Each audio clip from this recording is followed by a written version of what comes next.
नमस्कार दोस्तों, स्वागत है फन एंड लर्न में। आज की वीडियो में हम पढ़ेंगे कल्लू कुम्हार की उन्ना कोटी, जिसे लिखा है के विक्रम सिंह जी। और यह एक यात्रा वृतांत है और इसे मैंने लिया है कक्षा 9 की हिंदी की संचय नामक पुस्तक से। तो पाठ पढ़ने से पहले हम पाठ का परिचय ले लेते हैं। कल्लू कुम्हार की उन्ना कोटी के विक्रम सिंह का एक यात्रा वृतांत है। एक टीवी कार्यक्रम की शूटिंग करने पहुंचे लेखक ने त्रिपुरा की यात्रा करते हुए वहां की भौगोलिक स्थिति, संस्कृति, वहां के जनजातीय समाज, संगीत, वाद्य यंत्र, घरेलू उद्योग धंधे, आधुनिक कृषि परंपरा, धार्मिक रीति रिवाज और मान्यताओं का वर्णन संक्षिप्त परंतु अत्यंत ही रोचक ढंग से प्रस्तुत किया है। तो चलिए अब देखते हैं हम क्या है इस पाठ में कल्लू कुमार की उन्ना कोटी। ध्वनि में यह अद्भुत गुण है कि एक क्षण में ही वह आपको किसी दूसरे समय संदर्भ में पहुंचा सकती है। मैं उनमें से नहीं हूँ जो सुबह 4 बजे उठते हैं, 5 बजे तक तैयार हो लेते हैं और फिर लोधी गार्डन पहुंचकर मकबरों और मेम साहबों की सोहबत में लंबी सैर पर निकल जाते हैं। मैं आमतौर पर सूर्योदय के साथ उठता हूँ, अपनी चाय खुद बनाता हूँ और फिर चाय और अखबार लेकर लंबी अलसाई सुबह का आनंद लेता हूँ। अक्सर अखबार की खबरों पर मेरा कोई ध्यान नहीं रहता। यह तो सिर्फ दिमाग को कटी पतंग की तरह यूं ही हवा में तैरने देने का एक बहाना है। दरअसल इसे कटी पतंग योग भी कहा जा सकता है। इसे मैं अपने लिए काफ़ी ऊर्जादायी पाता हूँ और मेरा दृढ़ विश्वास है कि संभवतः इससे मुझे एक और दिन के लिए दुनिया का सामना करने में मदद मिलती है। एक ऐसी दुनिया का सामना करने में जिसका कोई सिर पैर समझ पाने में मैं अब खुद को असमर्थ पाता हूँ। अभी हाल ही में मेरी इस शांतिपूर्ण दिनचर्या में एक दिन खलल पड़ गया। मैं जागा एक ऐसी कान फोड़ू आवाज़ से जो तोप दगने और बम फटने जैसी थी। गोया जॉर्ज डब्ल्यू बुश और सद्दाम हुसैन की मेहरबानी से तीसरे विश्व युद्ध की शुरुआत हो चुकी हो। खुदा का शुक्र है कि ऐसी कोई बात नहीं थी। दरअसल यह तो महज स्वर्ग में चल रहा देवताओं का कोई खेल था, जिसकी झलक बिजलियों की चमक और बादलों की गरज के रूप में देखने को मिल रही थी। मैंने खिड़की के बाहर झांका। आकाश बादलों से भरा था जो सेनापतियों द्वारा त्याग दिए गए सैनिकों की तरह आतंक में एक दूसरे से टकरा रहे थे। विक्षिप्तों की तरह आकाश को भेद देने वाली तड़ित के अलावा जाड़े की अलग सुबह का ठंडा भूरा आकाश भी था, जो प्रकृति के तांडव को एक पृष्ठभूमि मुहैया करा रहा था। इस तांडव के गर्जन तर्जन ने मुझे 3 साल पहले त्रिपुरा में उन्ना कोटी की एक शाम में पहुंचा दिया। दिसंबर 1999 में ऑन द रोड शीर्षक से 3 खंडों वाली एक टीवी श्रृंखला बनाने के सिलसिले में मैं त्रिपुरा की राजधानी अगरतला गया था।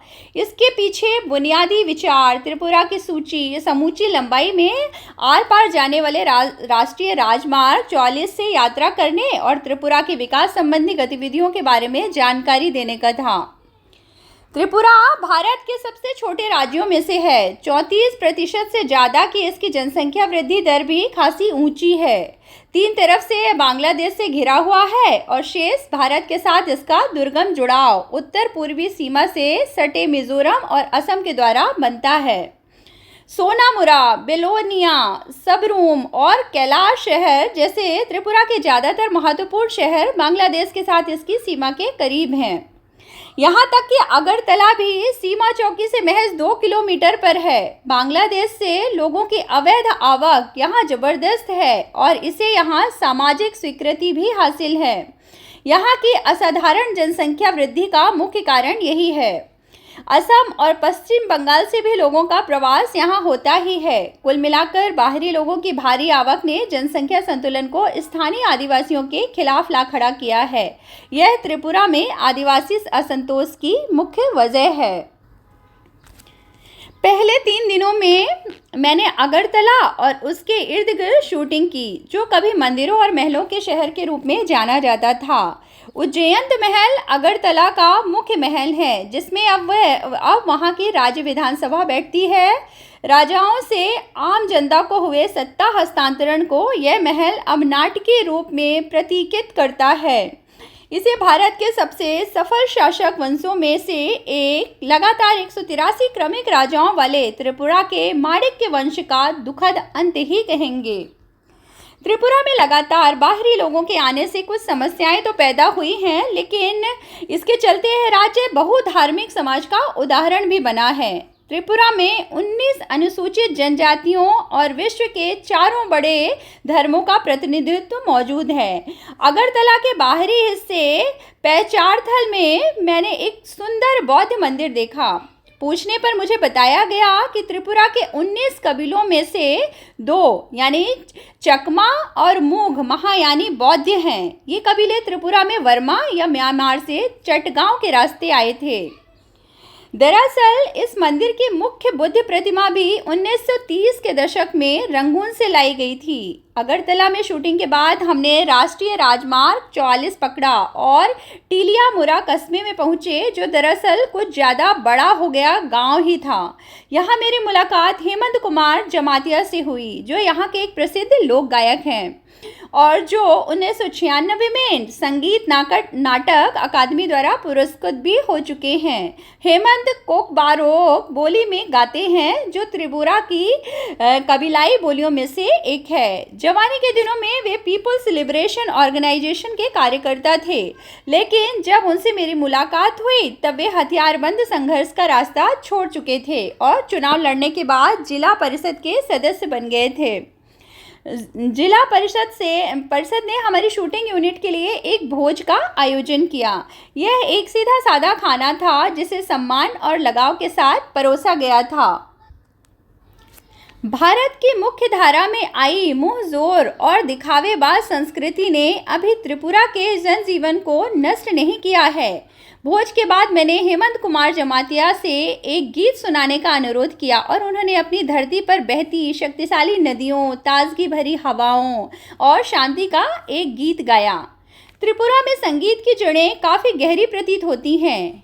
गौरतलब है कि बॉलीवुड के सबसे मौलिक संगीतकारों में एक एस.डी. बर्मन त्रिपुरा से ही आए थे। दरअसल वे त्रिपुरा के राज परिवार के उत्तराधिकारियों में से थे। टीलियामुरा शहर के वार्ड नंबर 3 में मेरी मुलाकात एक और गायक मंजू ऋषिदास से हुई। ऋषिदास मोचियों के एक समुदाय का नाम है, लेकिन जूते बनाने के अलावा इस समुदाय के कुछ लोगों की विशेषज्ञता थाप वाले वाद्यों जैसे कि तबला और ढोल के निर्माण और उनकी मरम्मत के काम में भी है। मंजू ऋषिदास आकर्षक महिला थी और रेडियो कलाकार होने के अलावा नगर पंचायत में अपने वार्ड का प्रतिनिधित्व भी करती थी। वे निरक्षर थी, लेकिन अपने वार्ड की सबसे बड़ी आवश्यकता यानी कि स्वच्छ पेयजल के बारे में उन्हें पूरी जानकारी थी। नगर पंचायत को वे अपने वार्ड में नल का पानी पहुंचाने और उसकी मुख्य गलियों में ईंटें बिछाने के लिए राजी कर चुकी थी। हमारे लिए उन्होंने 2 गीत गाए और इसमें उनके पति ने शामिल होने की कोशिश की, क्योंकि मैं उस समय उनके गाने की शूटिंग भी कर रहा था। गाने के बाद वे तुरंत एक गृहिणी की भूमिका में भी आ गई और बगैर किसी हिचक के हमारे लिए चाय बनाकर ले आई। मैं इस बात को लेकर आश्वस्त हूँ कि किसी उत्तर भारतीय गांव में ऐसा होना संभव नहीं है, क्योंकि स्वच्छता के नाम पर एक नए किस्म की अछूत प्रथा वहाँ अब भी चलन में है। त्रिपुरा के हिंसाग्रस्त मुख्य भाग में प्रवेश करने से पहले अंतिम पड़ाव टीलियामुरा ही है। राष्ट्रीय राजमार्ग 44 पर अगले 43 किलोमीटर यानी कि मनु तक की यात्रा के दौरान ट्रैफिक सीआरपीएफ की सुरक्षा में काफिलों की शक्ल में चलता है। मुख्य सचिव और आईजी सीआरपीएफ से मैंने निवेदन किया था कि वे हमें घेरेबंदी में चलने वाले काफिले के आगे आगे चलने दें। थोड़ा ना नुकुर के बाद वे इसके लिए तैयार हो गए, लेकिन उनकी शर्त यह थी कि मुझे और मेरे कैमरामैन को सीआरपीएफ की हथियारबंद गाड़ी में चलना होगा और यह काम हमें अपने जोखिम पर करना होगा। काफिला दिन में 11 बजे के आसपास चलना शुरू हुआ। मैं अपनी शूटिंग के काम में ही इतना व्यस्त था कि उस समय तक डर के लिए कोई गुंजाइश ही नहीं थी, जब तक कि मुझे सुरक्षा प्रदान कर रहे सीआरपीएफ की कर्मी ने साथ की निचली पहाड़ियों पर इरादतन रखे 2 पत्थरों की तरफ मेरा ध्यान आकृष्ट नहीं किया। 2 दिन पहले हमारा एक जवान यहीं विद्रोहियों द्वारा मार डाला गया था। उसने कहा, मेरी रीढ़ में एक झुरझुरी सी दौड़ गई। मनु तक की अपनी शेष यात्रा में मैं यह ख्याल अपने दिल से निकाल ही नहीं पाया। हमें घेरे हुए सुंदर और अन्यथा शांतिपूर्ण प्रतीत होने वाले जंगलों में किसी जगह बंदूकें लिए विद्रोही भी छिपे हो सकते हैं। त्रिपुरा की प्रमुख नदियों में से एक मनु नदी के किनारे स्थित मनु एक छोटा कस्बा है। जिस वक्त हम मनु नदी के पार जाने वाले पुल पर पहुंचे, सूर्य मनु के जल में अपना सोना उड़ेल रहा था। वहां मैंने एक और काफिला देखा, एक साथ बंधे हजारों बांसों का एक काफिला किसी विशाल ड्रैगन जैसा दिख रहा था और नदी पर बहा चला आ रहा था। डूबते सूरज की सुनहरी रोशनी उसे सुलगा रही थी और हमारे काफिले को सुरक्षा दे रही थी। सीआरपीएफ की एक समूची कंपनी के उलट इसकी सुरक्षा का काम सिर्फ 4 व्यक्ति संभाले हुए थे। अब हम उत्तरी त्रिपुरा जिले में आ गए थे। यहाँ की लोकप्रिय घरेलू गतिविधियों में से एक है अगरबत्तियों के लिए बांस की पतली सीकें तैयार करना।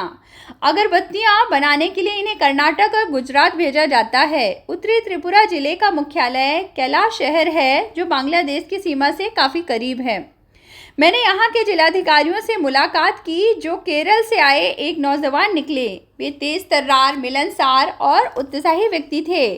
चाय के दौरान उन्होंने मुझे बताया कि टीपीएस यानी कि टरू पोटैटो सीड्स की खेती को त्रिपुरा में खासकर उत्तरी जिले में किस तरह सफलता मिली है।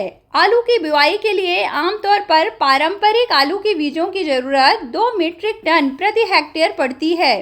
इसके बरक्स से टीपीएस की सिर्फ 100 ग्राम मात्रा ही 1 हेक्टेयर की बुआई के लिए काफ़ी होती है। त्रिपुरा से टीपीएस का निर्यात अब न सिर्फ असम, मिजोरम, नागालैंड और अरुणाचल प्रदेश को, बल्कि बांग्लादेश, मलेशिया और वियतनाम को भी किया जा रहा है। कलेक्टर ने अपने एक अधिकारी को हमें मुराई गांव ले जाने को कहा, जहां टीपीएस की खेती की जाती थी। फिर जिलाधिकारी ने अचानक मुझसे पूछा, क्या आप उन्नाकोटी में शूटिंग करना पसंद करेंगे? यह नाम मुझे कुछ जाना पहचाना सा लगा, लेकिन इसके बारे में मुझे कोई जानकारी नहीं थी। जिलाधिकारी ने आगे बताया कि यह भारत का सबसे बड़ा नहीं तो सबसे बड़े शैव तीर्थों में से एक है। संसार के इस हिस्से में जहां युगों से स्थानीय आदिवासी धर्म ही फलते फूलते रहे हैं, एक शैव तीर्थ। जिलाधिकारी के लिए मेरी उत्सुकता स्पष्ट थी। यह जगह जंगल में काफ़ी भीतर है, हालांकि यहाँ से इसकी दूरी सिर्फ 9 किलोमीटर है। अब तक मेरे ऊपर इस जगह का रंग चढ़ चुका था।